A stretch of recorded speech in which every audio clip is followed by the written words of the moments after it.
Hello students, welcome to our channel.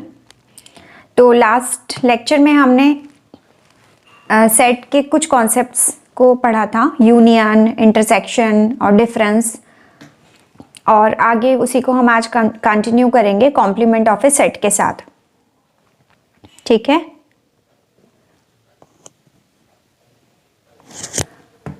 तो complement of a set क्या होता है इसको एक एग्जाम्पल से समझते हैं। ये कल वाला एग्जाम्पल है। सपोज आपके पास कोई यूनिवर्सल सेट है,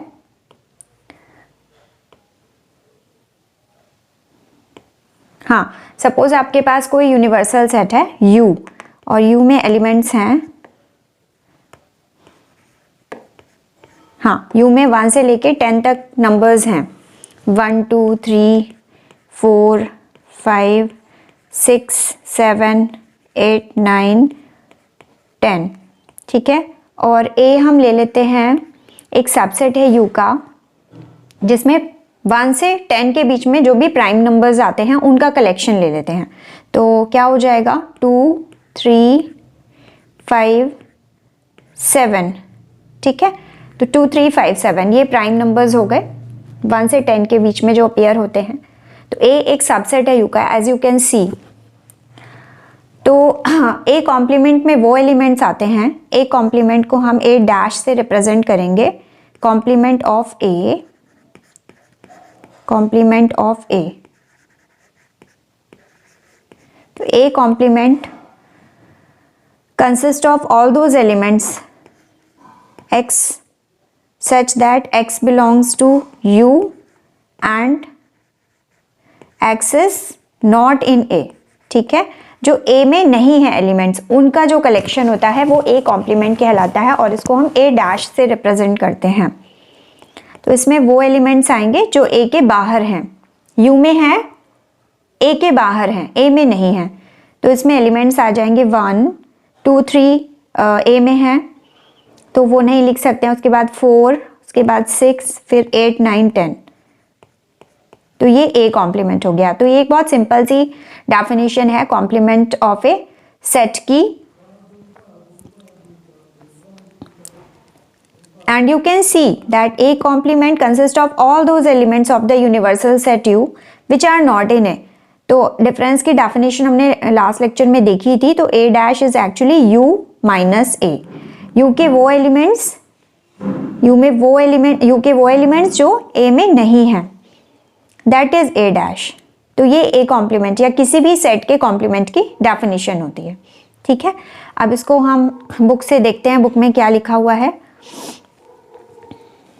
हाँ, ये इन्होंने डेफिनेशन दी है, let U be the universal set and U is universal set and A is a subset of U। A U का एक सबसेट है, then the complement of A is the set of all elements of U which are not the elements, which are not the elements of A।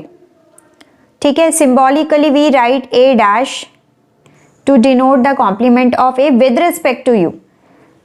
if in the reference universal set is clear, then we don't need to define again and again U। so if it is clear, then no need to write U, otherwise you have to mention। तो A dash में वो elements हैं X such that X is in U and X is not in A, X does not belong to A, ये does not belong का sign है, and A dash is U minus A। तो ये difference है universal set और set A का। जैसे अब इन्होंने यहाँ पर एक एग्जाम्पल लेके दिखाया है कि यूनिवर्सल सेट में हम सारे प्राइम नंबर्स का कलेक्शन ले लेते हैं। U be the universal set which consists of all prime numbers। जितने भी प्राइम नंबर्स हैं सबका कलेक्शन ले लिया U, तो U इनफाइनाइट सेट होगा। ठीक है, और A हमने एक ऐसा सबसेट ले लिया है, A be the subset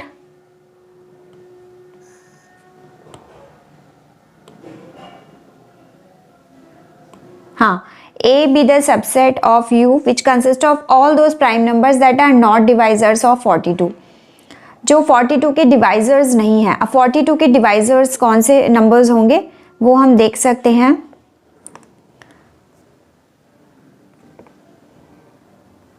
forty two के डिवाइजर्स कौन से नंबर्स होंगे? U है the set of all prime numbers,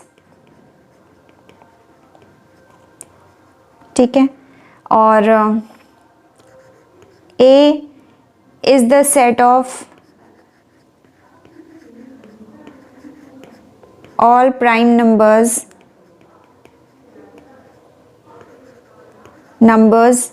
which are not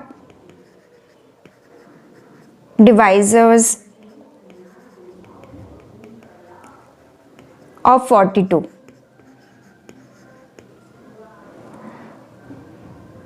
Not a divisor. A is the collection subset of U which consists of all those prime which are not divisors of 42.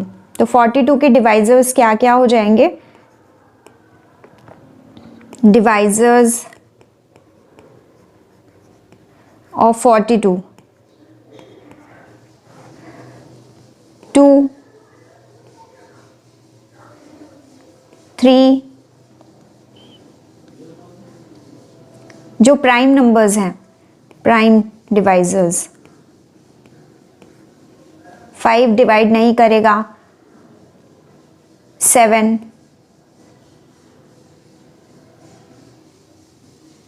ठीक है, यही होंगे 2, 3, 7।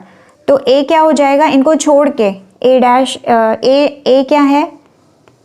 ए में वो prime numbers आ जाएंगे x such that x belonging to u and x is not equal to 2, 3, 7, ठीक है, ये a है। और a कॉम्प्लीमेंट क्या होगा? a कॉम्प्लीमेंट में वो एलिमेंट्स आएंगे जो a में नहीं है। x u के वो एलिमेंट्स आएंगे जो कि a में नहीं है।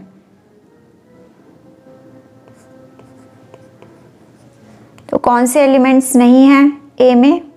2, 3, 7 नहीं है। a कॉम्प्लीमेंट 2, 3, 7 हो जाएगा, ठीक है। देखिए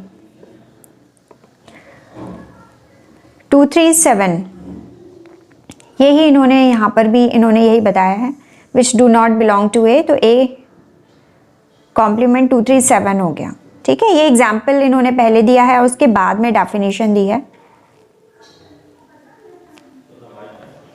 उसके बाद नेक्स्ट एग्जाम्पल है u इन्होंने लिया है 1 से लेके 10 तक नंबर्स और a 1, 3, 5, 7, 9। तो a कॉम्प्लीमेंट में क्या एलिमेंट्स आएंगे जो a में नहीं है? u के वो एलिमेंट्स जो a में नहीं है। तो 1, 3, 5, 7, 9 को छोड़ के बाकी जो एलिमेंट्स हैं 2, 4, 6, 8, 10, तो ये a कॉम्प्लीमेंट हो जाएगा। a डैश से हम इसको रिप्रेजेंट करते हैं, ठीक है। अच्छा, a कॉम्प्लीमेंट क्या होगा ये देखते हैं। a complement a dash dash, तो इसमें वो एलिमेंट्स आएंगे x such that x belongs to u, by definition x belongs to u and x does not belong to, क्या होना चाहिए यहाँ पर? a dash. a के प्लेस पे यहाँ पे a डैश है, x does not belong to a dash।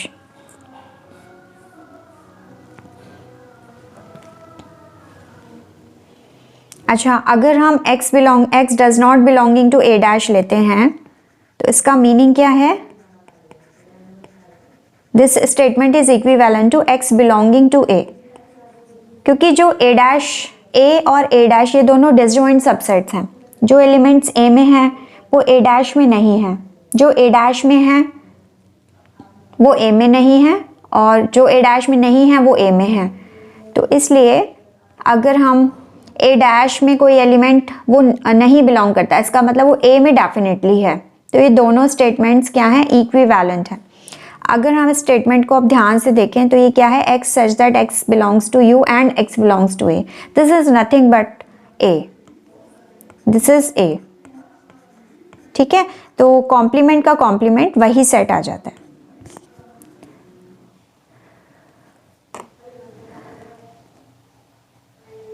ठीक है, ये स्टेटमेंट ये दिस इज ट्रू फॉर, ये सभी सबसेट्स के लिए ट्रू है, सभी सेट्स के लिए ट्रू है। तो this statement is true for all the sets A. अच्छा, अब इन्होंने क्या किया है, next u is equal to कुछ दिया हुआ है, एक सेट u दिया हुआ है, a दिया है और b दिया है। तो ये पूछ रहे हैं a डैश b डैश ये फाइंड करना है और ये शो करना है। तो यहाँ पर a डैश फाइंड करने का मीनिंग है कि वो एलिमेंट्स लेने हैं हमें u के जो a में नहीं है। तो you can see easily that 2 and 3 belong to a, 2 except 2 and 3 all the elements 1 4 5 6 ये सभी a डैश हो जाएगा as it is written here. And b dash में क्या होगा, 3 4 5 b को बिलोंग करते हैं, तो 3 4 5 को छोड़ के बाकी जो एलिमेंट्स हैं u के 3 4 5 को छोड़ दो तो 1 2 और 6 आ जाएंगे। तो b डैश 1 2 6 हो गया। अब ये कह रहे हैं कि a डैश और b डैश का इंटरसेक्शन क्या होगा।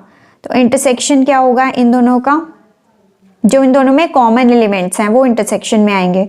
तो 1 दोनों में कॉमन है देखो, और उसके बाद 6 दोनों में है, 4 5 यहाँ है, यहाँ नहीं है, 2 इधर नहीं है, तो 1 और 6 आ जाएगा, ये कॉम्प्लीमेंट आ गया। उसके बाद फिर ये कह रहे हैं कि आप ये शो कीजिए इनके लिए। अच्छा, तो पहले इसके लिए हमें a यूनियन b फाइंड करना पड़ेगा। अब a यूनियन b में वो एलिमेंट्स आते हैं जो दोनों में होते हैं, a यूनियन b, इसमें वो एलिमेंट्स आएंगे जो a और b दोनों में हैं। ठीक है, तो a के एलिमेंट्स लिखे हैं हमने 2 और 3। अब हम b के एलिमेंट्स लिखेंगे, तो 3 तो रिपीट हो जाएगा, इसको सेट में हम कभी भी रिपीट नहीं करते एलिमेंट्स को, एक ही बार लिखते हैं। तो 3 तो ऑलरेडी है, तो 4 और 5 ये आ गए। a यूनियन b हमारा 2 3 4 5 हो गया। तो कॉम्प्लीमेंट क्या होगा, a यूनियन b, u के वो एलिमेंट्स हो जाएंगे जो कि इसमें नहीं है। a यूनियन b कॉम्प्लीमेंट मतलब 2 3 4 5 को छोड़ देंगे, तो 1 और 6 आ जाएगा। a union b complement is 1 6 which is same as this a dash intersection b dash, thus proved. ठीक है, तो ये रिजल्ट जो हमने ये शो किया है, ये वाला रिजल्ट, ये एक्चुअली इन जनरल ट्रू होता है। यहाँ पर इन्होंने क्या किया है कि हमें इन पर्टिकुलर कुछ एग्जांपल्स दे दिए, u a b दे दिया है और ये प्रूफ कराया है हमसे, लेकिन आप इन जनरल भी इसको शो कर सकते हो कि ये इन जनरल ट्रू होता है for any two sets a and b। a union b dash is nothing but a dash intersection b dash. ठीक है, और इसी तरह से यहाँ पर यूनियन है और डैश किया, तो यहाँ पे डैश आ गए और ये यूनियन की जगह यहाँ इंटरसेक्शन हो गया। इसी तरह से आप ये प्रूफ कर सकते हो कि अगर हम इंटरसेक्शन का कॉम्प्लीमेंट लें तो यहाँ पर यूनियन हो जाता है। ठीक है, तो इसको आप देखेंगे तो ये क्या है, complement of union is intersection of complements, है ना। Complement of union is intersection of complements and complement of intersection is union of complements। तो ये दो रिजल्ट्स हैं और इनको हम डिमॉर्गन लॉज कहते हैं। These are De Morgan laws. These are called De Morgan laws. These are named after mathematician De Morgan. ये De Morgan was born in Indian city Madurai, इनका जन्म मदुरई में हुआ था, साउथ इंडिया में इनका बर्थ हुआ था डे मॉर्गन का। तो ये डे मॉर्गन लॉज कहलाते हैं। इसको आप बहुत इजीली वेन डायग्राम से प्रूव कर सकते हो। तो देखते हैं,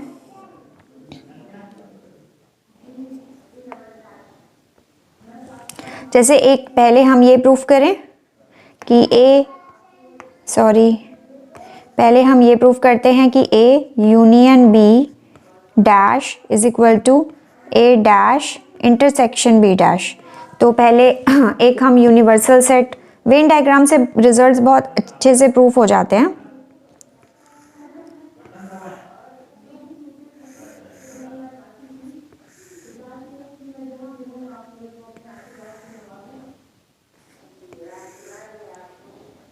हाँ, तो सपोज ये a है और ये b है। हाँ, ये ठीक से सर्कल में ड्रॉ नहीं कर पाई, एक मिनट, इसको अच्छे से ड्रॉ करते हैं फिर से।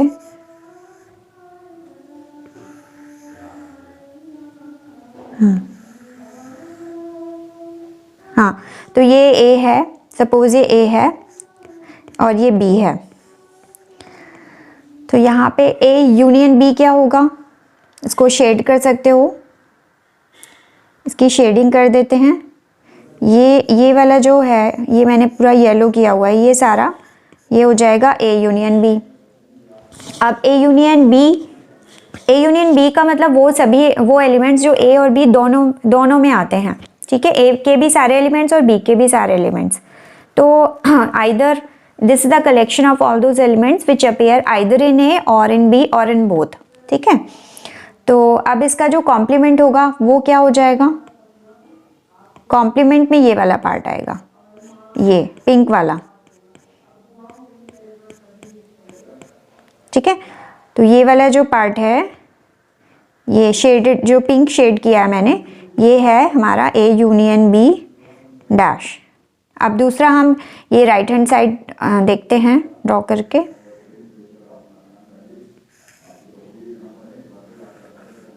ये बहुत इंटरेस्टिंग लगता है, गेम की तरह लगता है ये किसी।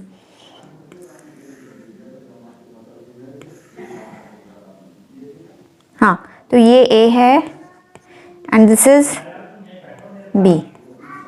तो अब यहाँ पे हम ए डैश देखते हैं, तो ए डैश क्या होगा, ए को छोड़ के बाकी सारा, ए को छोड़ के बाकी सारा, तो ये वाला पार्ट आ जाएगा।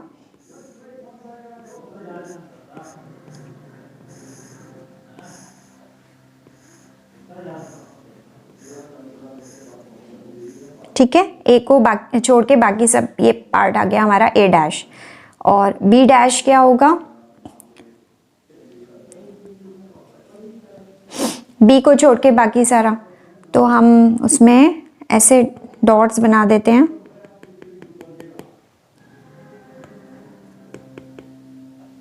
ये ऐसे पिंक डॉट्स बना देते हैं, ठीक है, बी को छोड़ के बाकी सारा पार्ट।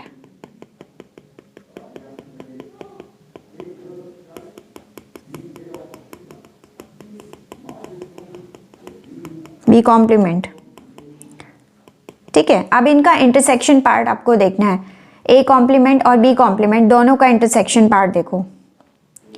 तो जहाँ पर ये लाइंस भी हैं और जो जहाँ पर पिंक डॉट्स भी हैं वो पार्ट आपको देखना है।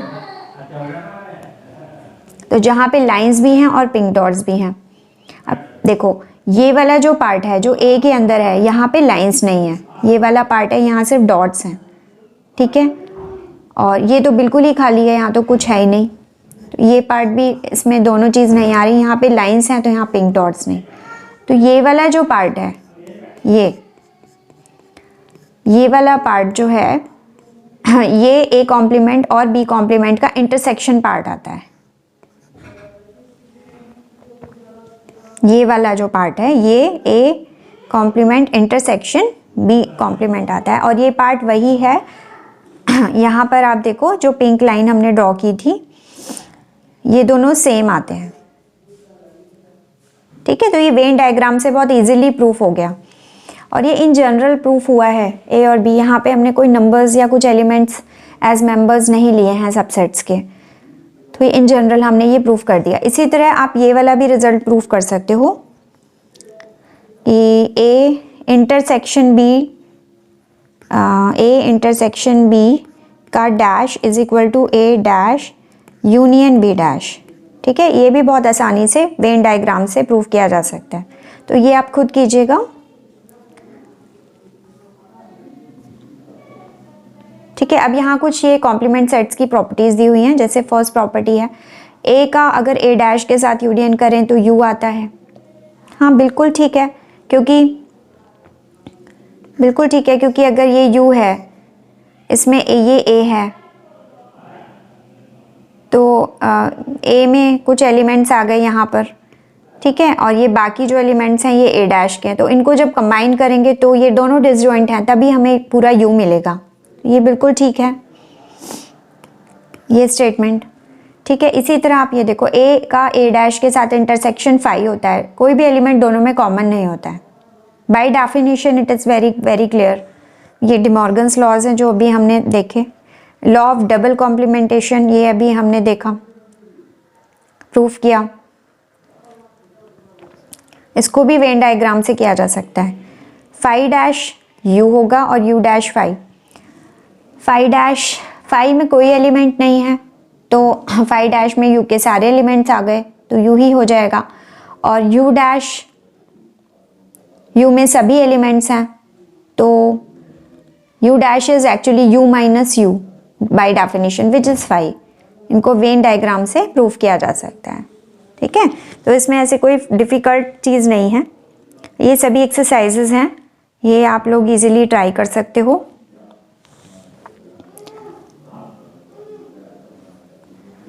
अब इसमें कुछ हम क्वेश्चंस कर सकते हैं। यहाँ पर कुछ क्वेश्चंस मैं आपको आज कराती हूँ, जनरल कुछ क्वेश्चंस करते हैं।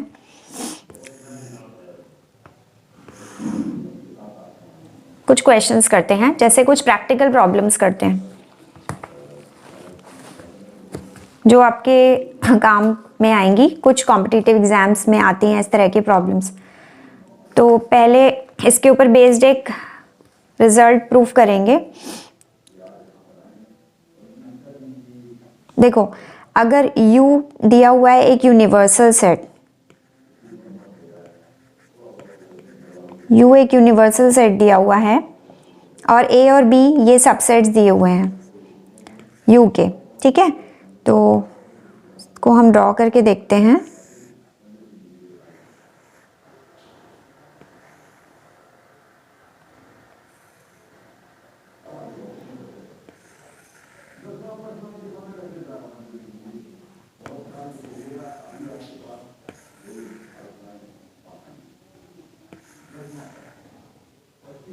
हाँ, ये दो A और B हो गए। This is U and this is A, this is B। तो आप देखो, ये वाला जो पार्ट होता है ये हमने कल भी देखा था, ये A माइनस बी है। ये वाला पूरा सेट हमारा A है, तो A के हमें वो एलिमेंट्स, अगर हम ये पार्ट देखें सिर्फ ये वाला, तो इसमें A के वो एलिमेंट्स हैं जो B में नहीं हैं। यहाँ B में भी आ जाते हैं A के कुछ एलिमेंट्स। तो ये वाला जो पार्ट है ये A माइनस बी है। इसी तरह सिर्फ अगर हम ये वाला पार्ट देखें तो ये B माइनस है, इसमें वो B के वो एलिमेंट्स हैं जो A में नहीं है। B पूरा यहाँ तक है, लेकिन ये जो पार्ट है इसमें B के एलिमेंट्स हैं पर A के भी आ जाते हैं, इसमें कॉमन एलिमेंट्स हैं। तो ये वाला जो पार्ट है हमारा ये B माइनस A है। और ये हमारा इंटरसेक्शन पार्ट है, A और B दोनों में कॉमन है, A इंटरसेक्शन B। तो अब आप ये देख सकते हो कि यहाँ पर A minus B, B minus A minus B is also a subset of U। B minus A भी U का एक सबसेट है और A इंटरसेक्शन B भी U का एक सबसेट है। और ये तीनों डिसजॉइंट सबसेट्स हैं। कैसे सबसेट्स हैं ये तीनों? डिसजॉइंट सबसेट्स हैं।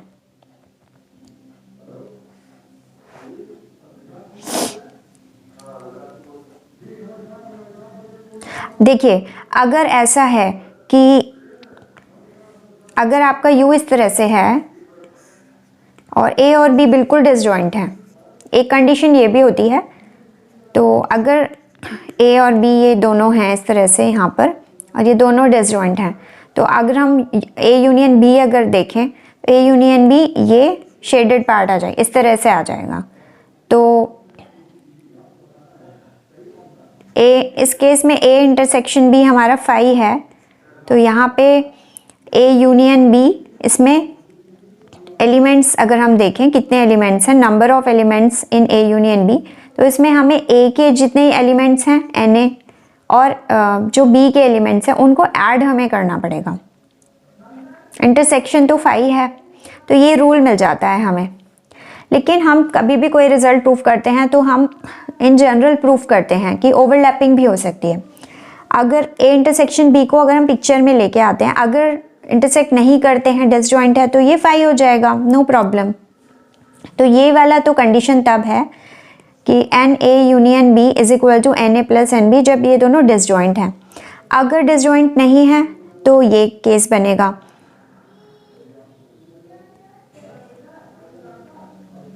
इस तरह से पिक्चर ड्रॉ होगी।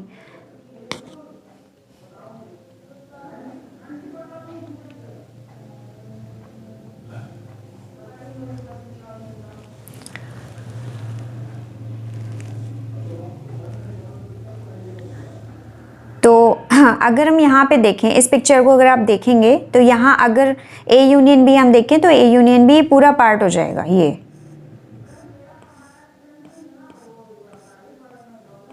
ठीक है, तो यहाँ पर अगर हम लिखें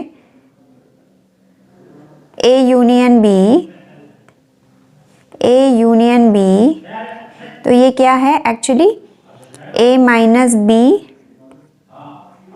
union B minus A and union A intersection B. ये इन तीनों सबसेट्स का यूनियन है, ये तीनों डिसजॉइंट हैं।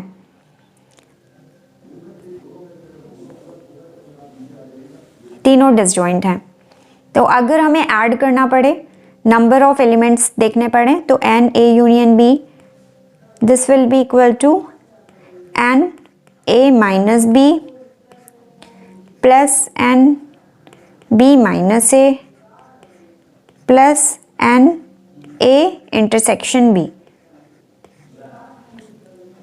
ठीक है, क्योंकि हमारे पास ये रिजल्ट है ना, A union B is equal to union है तीनों का, और ये तीनों डिसजॉइंट है, तो तीनों के एलिमेंट्स को हम ऐड कर देंगे तो हमें पूरा total number A union B में मिल जाएगा। तो ये आ गया।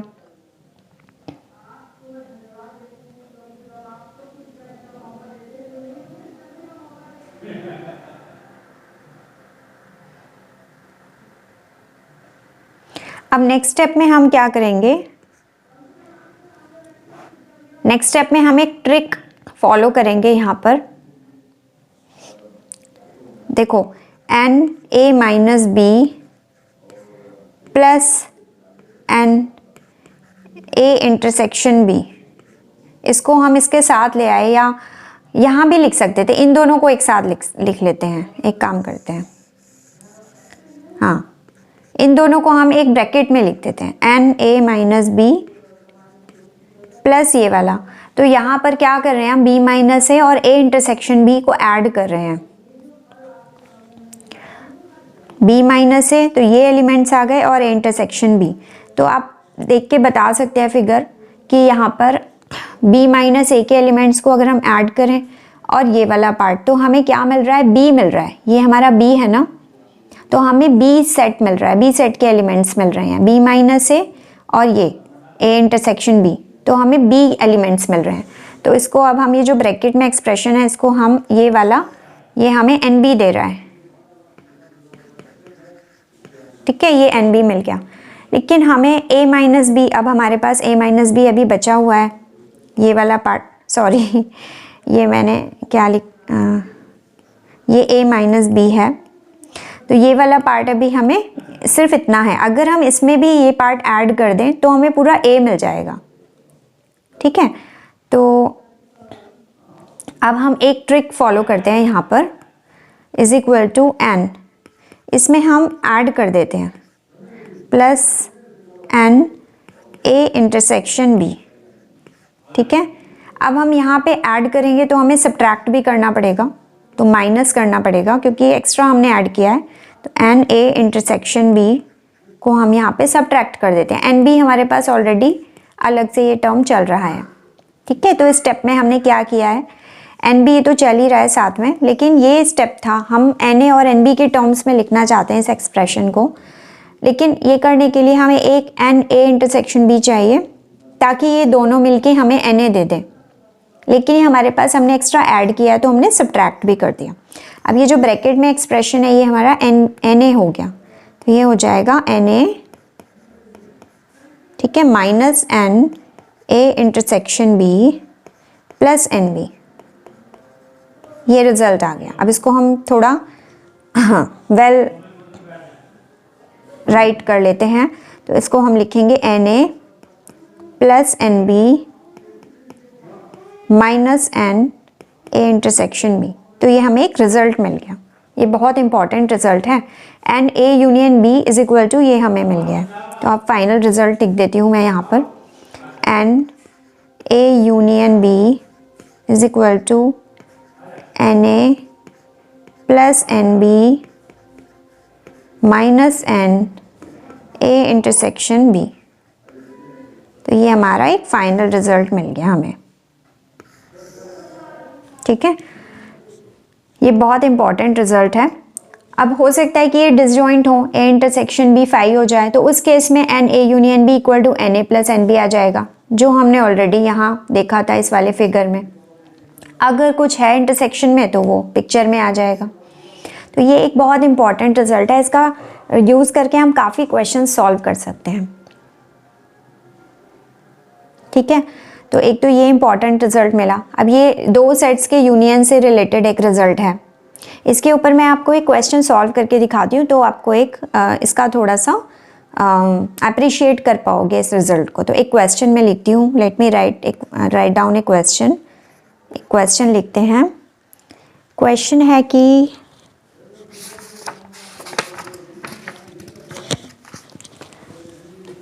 एक स्कूल है जिसमें कि 20 टीचर्स हैं जो मैथ्स या फिजिक्स पढ़ाते हैं।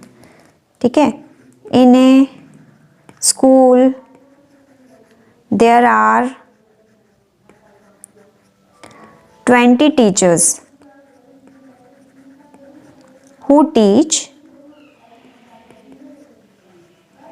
maths or physics. Of these, 12 teach maths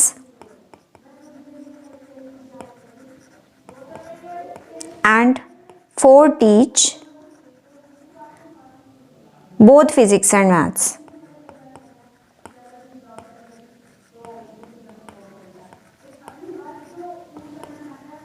How many teach physics? This is question. How many teach physics? ये क्वेश्चन है, प्रॉब्लम है ये हमारी। तो एक स्कूल है जिसमें 20 टीचर्स हैं जो मैथ्स या फिजिक्स पढ़ाते हैं, जिसमें से 12 मैथ्स पढ़ाते हैं और 4 फिजिक्स और मैथ्स दोनों पढ़ाते हैं। तो कितने हैं जो फिजिक्स पढ़ाते हैं? तो अब देखो यहाँ पर जो 20 टीचर्स हैं, वो अगर हम ये मान लें कि मैथ्स पढ़ाने वाले जो टीचर्स हैं उनका सेट हम सेट से रिप्रेजेंट करें, तो मैथ्स पढ़ाने वालों का सेट M मान लेते हैं, फिजिक्स पढ़ाने वालों का P मान लेते हैं। तो क्वेश्चन क्या है? क्वेश्चन में स्टेटमेंट में लिखा है कि जो 20 टीचर्स हैं वो मैथ्स और फिजिक्स पढ़ाते हैं, मैथ्स या फिजिक्स पढ़ाते हैं, और मतलब या, तो इसका मतलब यूनियन जो है M यूनियन P वो 20 है। ठीक है, तो M यूनियन P या तो मैथ्स पढ़ाते हैं या फिजिक्स, तो वो यूनियन में जो नंबर है वो 20 दिया हुआ है। और उसके बाद से 12 मैथ्स पढ़ाते हैं, तो NM जो है वो 12 है, और जो मैथ्स और फिजिक्स दोनों पढ़ाते हैं मतलब कि इंटरसेक्शन, तो M इंटरसेक्शन P का जो नंबर है वो दिया हुआ है 4। तो अब आपसे पूछा है कि कितने फिजिक्स पढ़ाते हैं, NP जो सिर्फ फिजिक्स पढ़ाते हैं वो पूछा है इन्होंने, फिजिक्स पढ़ाने वालों का नंबर पूछा है।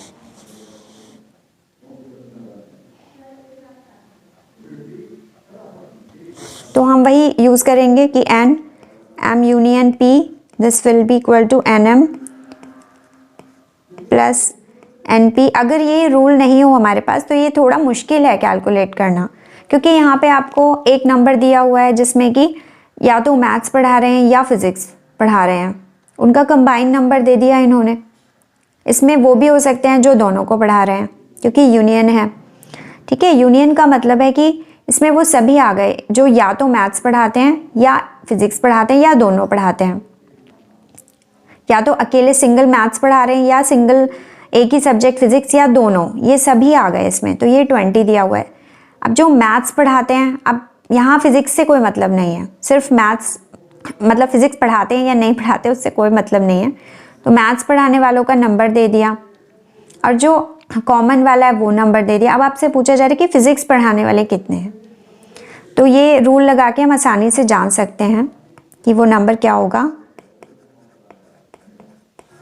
तो अब देखते हैं, M यूनियन P 20 है, NM 12 है, NP हमें फाइंड करना है -4।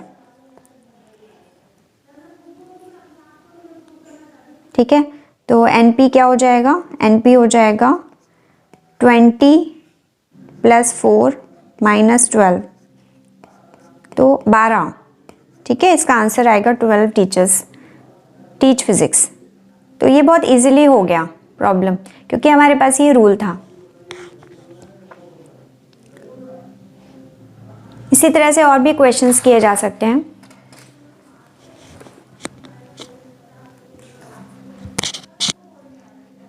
आप और भी क्वेश्चंस ट्राई कीजिए इसके ऊपर बेस्ड, ठीक है। अब मैं इसमें एक रूल और है वो भी और बता देती हूँ। वो 3 सेट्स को लेकर है, उसका प्रूफ मैं करा देती हूँ।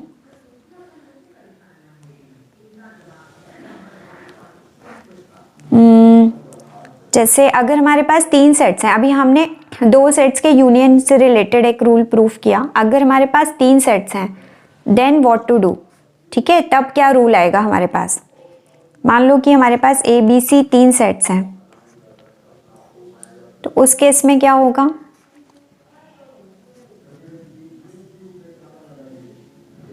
N A union B union C। इसको ब्रेक करना है हमें, NA NB NC के टर्म्स में एक रूल फाइंड करना चाहते हैं। तो इसको एक्चुअली हम इस तरह से देख सकते हैं कि A को एक सेट और B यूनियन C को एक सेट देख लेते हैं, ताकि हमारी प्रॉब्लम ये सिंप्लीफाई हो जाए। तो ये हो जाएगा। अब एक रूल हम पहले लिख लेते हैं, जो 2 वाला था ना, वो रूल हम यहाँ साइड में मैं लिख देती हूँ कि N A union B is equal to NA plus NB minus NA intersection B। इसको हम यूज़ करेंगे। तो अब हम यहाँ क्या कर रहे हैं कि A और B यूनियन C, इसको 2 सेट्स की तरह देख रहे हैं। यहाँ एक ब्रैकेट आप एज्यूम कर सकते हो। तो यही वाला रूल हम अप्लाई करेंगे। A की जगह पे A रखेंगे और B की जगह पे B यूनियन C रख देंगे, ठीक है। तो ये हो जाएगा NA plus NB union C, B की जगह B यूनियन C रख दिया, minus NA intersection B union C, ठीक है। ये आ गया। अब क्या करें, अब ये वाला जो टर्म अपीयर होता है, इसमें भी हम क्या कर सकते हैं, ये वाला रूल अप्लाई कर देते हैं ताकि ये और सिंप्लीफाई हो जाए। तो नेक्स्ट स्टेप में करते हैं इसको। इज इक्वल टू NA तो एज इट इज़ लिखेंगे, प्लस यहाँ पर लिख देते हैं NB plus NC minus NB intersection C, और ये ऑलरेडी, ये वाला टर्म तो ऑलरेडी था ही, minus NA intersection B union C, ठीक है। अभी हमारे पास इतना रिजल्ट आ गया।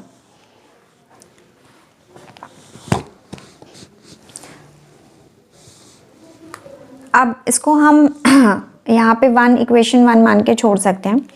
अब एक रिजल्ट हम यूज़ करेंगे, ये वाला, कि A intersection B union C is nothing but A intersection B union A intersection C। It can be easily proved using Venn diagrams. तो इसको यूज़ करेंगे। A intersection B union C is equal to this.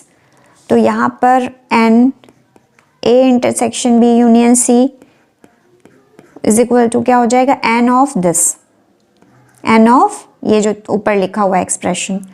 तो अगर हम फिर से इसमें union का रूल अप्लाई करें तो N A intersection B plus N A intersection C ये हो जाएगा, minus N A intersection B intersection with A intersection C, ये आ गया।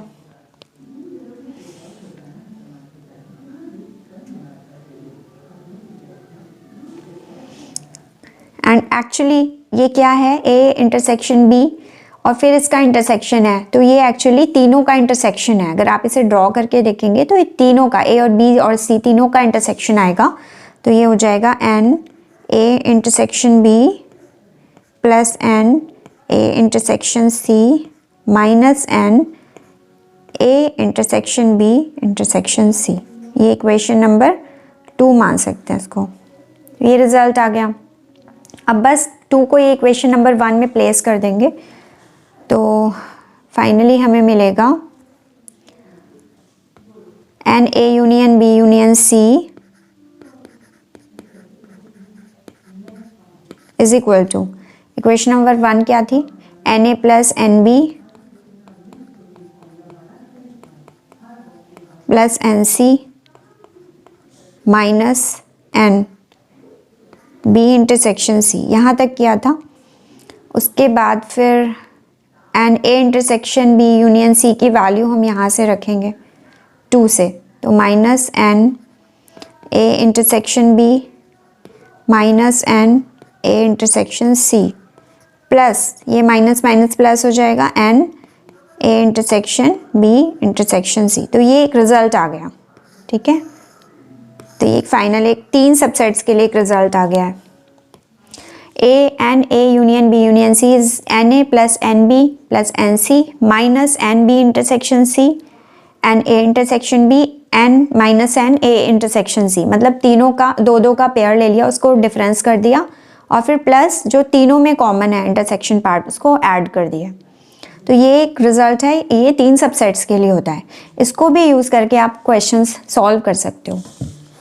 तो इसमें सेट्स के ऊपर बेस्ड कॉम्पिटिटिव एग्जाम्स में काफ़ी क्वेश्चंस आते हैं। जो भी क्वेश्चंस आएंगे तो वो आप इसको यूज़ करके आप और भी क्वेश्चंस सॉल्व कर सकते हो सेट थ्योरी के ऊपर बेस्ड, इन दोनों रिजल्ट्स को यूज़ करके, ये वाला और जो 2 के लिए हमने लिखा था ये वाला रिजल्ट, ठीक है।